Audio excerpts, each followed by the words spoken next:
নমস্কার, আপনারা দেখছেন নিউজ মুখ্যবার্তা। সকলের সাথে সকলকে নিয়ে নিউজ মুখ্যবার্তা দেখতে চ্যানেলটি সাবস্ক্রাইব করুন। আজ দুর্গাপুর ত্রিনাথ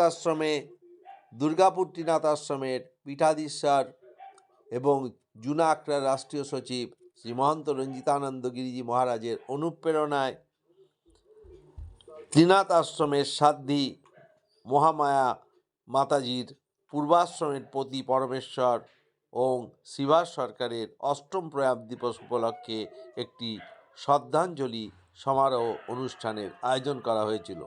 এই উপলক্ষে একটি সাধু ভাণ্ডারও অনুষ্ঠিত হয়।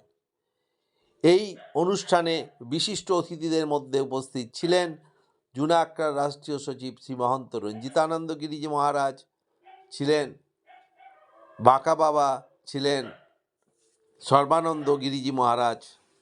অন্যান্য অতিথিদের মধ্যে ছিলেন সমাজসেবী সুদেব রায়, সমাজসেবী দেবাশিস সান্যাল, মধু মুখার্জি এবং দুর্গাপুর আদ্দামা সেবা সমিতির সম্পাদক নারায়ণ মজুমদার এবং হোয়াইট কার্টন পত্রিকার সম্পাদিকা শান্তাধারা এবং অন্যান্য সাধু সন্ত ও বিশিষ্ট ব্যক্তিরা।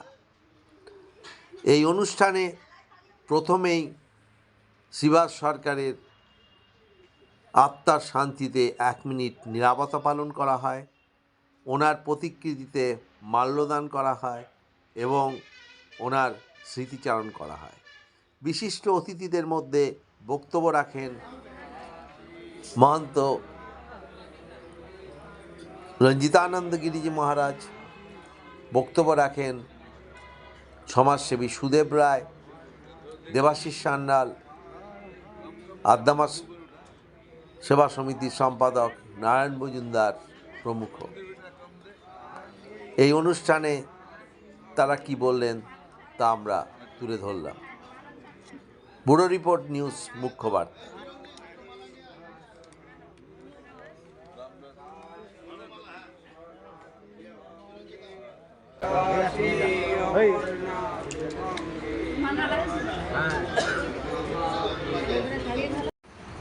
আমি প্রথমেই আমি সদানন্দ গিরি মহারাজ এবং সত্যানন্দ গিরি মহারাজ, তাকে আমার প্রণাম। আমি প্রণাম করছি রাষ্ট্রীয় সচিব রবীন্দ্র গিরি মহারাজকে।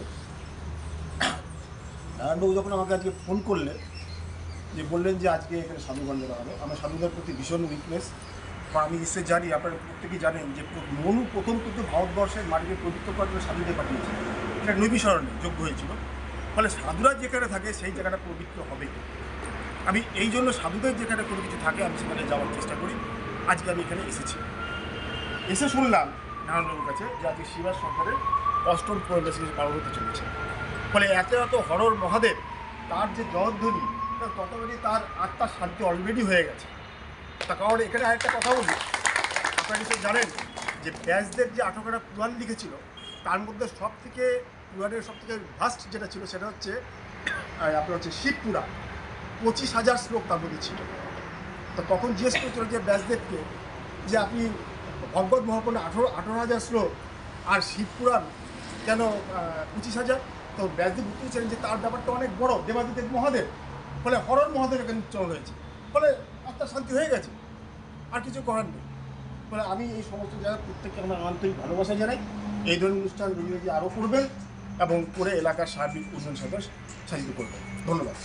বুঝতে পারে না, এখানে গুরুজি মহারাজ কিন্তু সমস্ত এলাকার মানুষকে ডাকে এবং বিভিন্ন সময়ে, যখন এখানে প্রচণ্ড শীত হয়েছিল, সেই প্রচণ্ড শীতের সময় গুরুজি মহারাজ এখানকার বস্তিবাসীদের এবং গরিব মানুষকে অনেক কম্বল প্রদান করেছেন এবং পুজোর আগে বা পুজোর পরে বস্ত্র প্রদান করে থাকেন। এবং আমি একটা প্রোগ্রামে এসেছিলাম এখানে গুরুজি মহারাজের কয়েক মাস আগে, মাস 6 আগে। তো সেখানে দেখেছিলাম অন্ধ ব্যক্তিরা এসেছিলেন। অন্ধ ব্যক্তিরা শুধু দুর্গাপুরের না, এবং উত্তরোত্তর সেই বৃদ্ধি ঘটুক।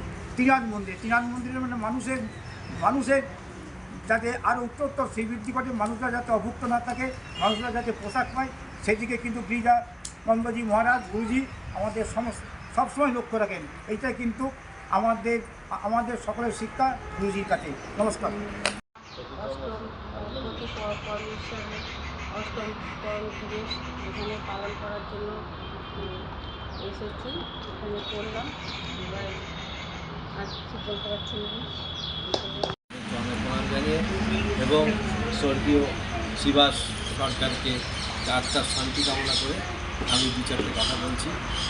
দুর্গাপুর ত্রিনাথ আশ্রম এই ধরনের যে কাজগুলো এগুলো প্রতিদিন প্রায় বছরের মধ্যে অনেক ঘুরি করে থাকে।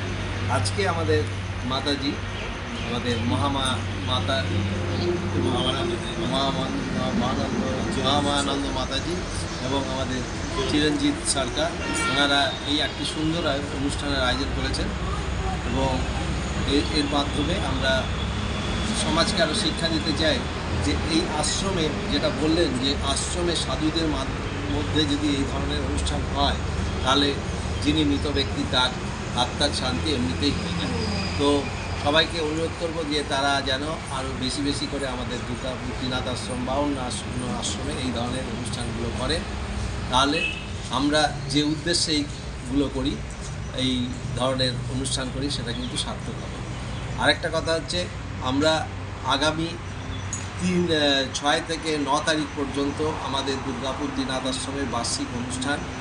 এবারের অনুষ্ঠান অন্যবারের থেকে আরও অনেকটা জাঁকজমকপূর্ণ করতে চেয়েছি এবং আমরা আপনাদের প্রত্যেকে অনুরোধ করব যে এই অনুষ্ঠানে আপনারা আসুন এবং সহযোগিতার হাত বাড়িয়ে দিন।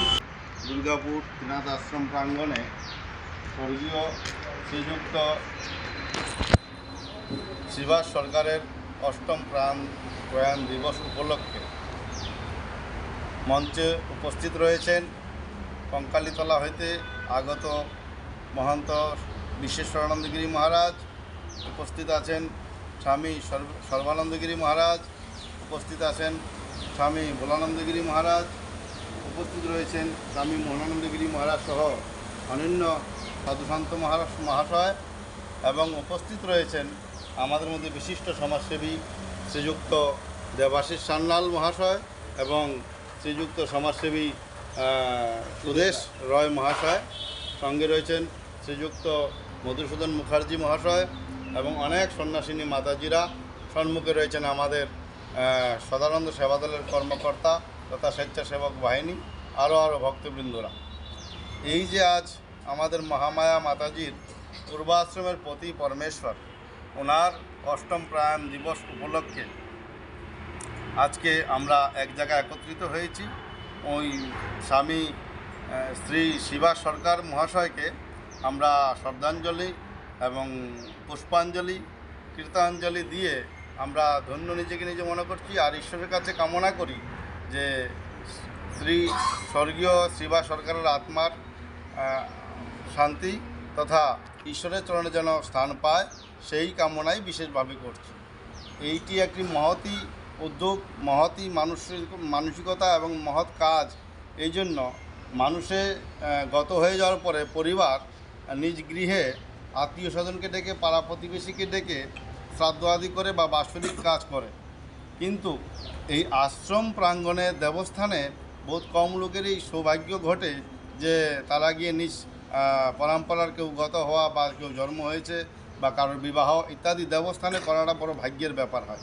অনেকের কাছে এটা বড় বিচিত্র লাগে যে দেবস্থানে গিয়ে বিয়ে, দেবস্থানে গিয়ে শ্রাদ্ধ, দেবস্থানে গিয়ে জন্ম, বার্থডে, তো এগুলো বড় বিচিত্র লাগে। কিন্তু যারা সনাতনী বা হিন্দুত্ব বা বৈদিক বিচারধারা নিয়ে রাখছে বা মানবিকতা নিয়ে চলছে, তাদের পক্ষে যে কোনো দেবস্থানে গিয়ে করাটাই তাদের কাছে উচিত এবং এটাই তাদের জীবনে একটা মহৎ লক্ষ্য বা উদ্দেশ্য সফল হয়।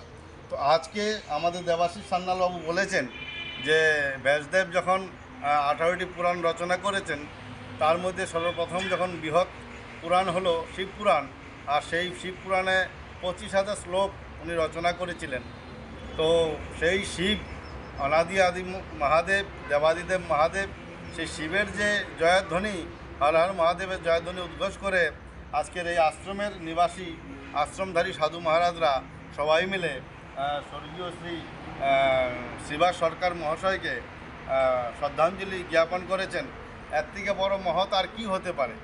উনি ওনার জীবনে কোনো না কোনো একটা সুকৃতি করেছিল, কোনো একটা সুকর্মের ফল পেয়েছিল, যার ফলে আজকে একটি দেবস্থানে দুর্গাপুর ত্রিনাথ আশ্রমের মতো একটা আশ্রম দেবস্থানে ওনার আজকে অষ্টম প্রয়াণ দিবস উদযাপিত হচ্ছে, পালিত হচ্ছে। সেই সঙ্গে অনেক সাধু মহারাজরা সংযুক্ত হয়ে শ্রদ্ধাঞ্জলি জ্ঞাপন করছে তথা আমাদের এই এলাকার যে বিশিষ্ট সমাজসেবী এবং যেমন আমাদের সুদেশবাবুর মতো লোক, দেবাশিস সান্যালবাবুর মতো লোক, ওনারা আধ্যাত্মিক জীবনকে এবং সমাজসেবায় নিজেকে নিজেরা নিয়োজিত করে রেখেছেন, সদা সর্বদা তৎপর হয়ে আছেন। ওনাদের মতো ব্যক্তিত্ব আজকে এই মহতী কাজে এসে শ্রদ্ধাঞ্জলি জ্ঞাপন করেছেন এবং এই অনুষ্ঠানে অনেক ভক্তরা আমাদের এখানে উপস্থিত হয়েছে। এই যে মহতী অনুষ্ঠান শুধু দেবস্থানে করা নয়, দেবস্থানে করার সঙ্গে সঙ্গে সাধু সন্ন্যাসীরা তাতে ইনভলভ থাকবে, সাধু সন্ন্যাসীরা শ্রদ্ধাঞ্জলি জ্ঞাপন করবে, সাধু সন্ন্যাসীরা জয়ধ্বনি উদ্ঘোষ করবে।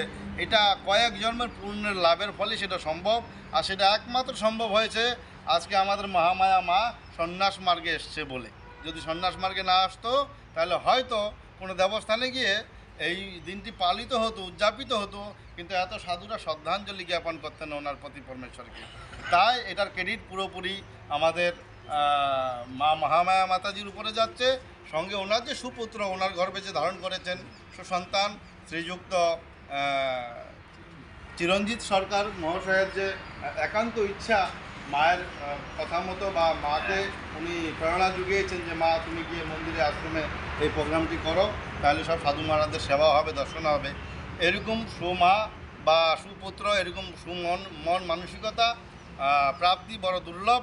যারা এরকম সন্তান পেয়েছেন আমাদের পক্ষ থেকে আমরা এই সন্তানকেও আশীর্বাদ দিচ্ছি, ধন্যবাদ দিচ্ছি, মহামায়া মাকেও ধন্যবাদ দিচ্ছি। আমরা আশা করব মহামায়া মা আরও আগামী বছরগুলিতেও নিজের এই আশ্রমে অথবা নিজ বাসভবনে, গৃহে তথা এই প্রকার যারা দেখছেন এখন এই বর্তমানে ফেসবুক লাইভে বা এই ইউটিউব চ্যানেলের মাধ্যমে, নিউজ বুকবার্তার মাধ্যমে বা হোয়াইট কার্টনের মাধ্যমে সবাইকে আমরা বলবো যে আমাদের আশ্রম বলে নয়, যে কোনো দেবস্থানে আপনাদের গৃহে সকল প্রকার মঙ্গল কার্য আপনারা যদি করেন তাহলে আপনাদের জন্য ভালো, সমাজের জন্য ভালো। সঙ্গে 10টা বহিরাগত লোকের সেবা করার সুযোগ পাচ্ছেন, এর থেকে বড় মহৎ কাজ আর কি হতে পারে। আমরা মানবিক লোক, আমরা মানবতাকেই সর্বশ্রেষ্ঠ মনে করি, মানব ধর্মই সর্বশ্রেষ্ঠ ধর্ম। সনাতন ধর্মেরও আদি নাম হলো মানব ধর্ম, তারপর সময় অনুসারে হলো বৈদিক সনাতন ধর্ম। তো এই যে আদি অনাদি কাল থেকে চির চূড়ান্ত সনাতন ধর্ম চলে আসছে, এটা মানবতাকে নিয়ে চলছে, মানবিকতাকে নিয়ে চলছে। মানবিকতা মানেই হলো একে অপরের পাশে দাঁড়ানো, একে অপরকে সম্মান করা আর একে অপরের কষ্টকে অনুভূতি করে তার সহযোগিতা করা। তো এই প্রকার আশ্রমে দেবস্থানে সেবামূলক কাজ করে একজন আরেকজনের পাশে দাঁড়ানোটাই হলো মূল লক্ষ্য আর মূল উদ্দেশ্য, যেটা আজকে আমরা দেখতে পাচ্ছি। মহামায়া মা এতজন সাধু সন্ন্যাসীকে ভান্ডারা দিয়ে সেবা দিয়ে, সঙ্গে প্রায় আরও আমাদের কর্মকর্তা কার্যকর্তা আশ্রমের অনেক ভক্তবিন্দুদেরকেও ডেকে আদর আপ্যায়ন করে সেবা দিচ্ছেন। এই মহৎ উদ্দেশ্য নরনারায়ণের সেবা, নররূপে নারায়ণকে, নারীরূপে লক্ষ্মীকে সেবা দিচ্ছেন।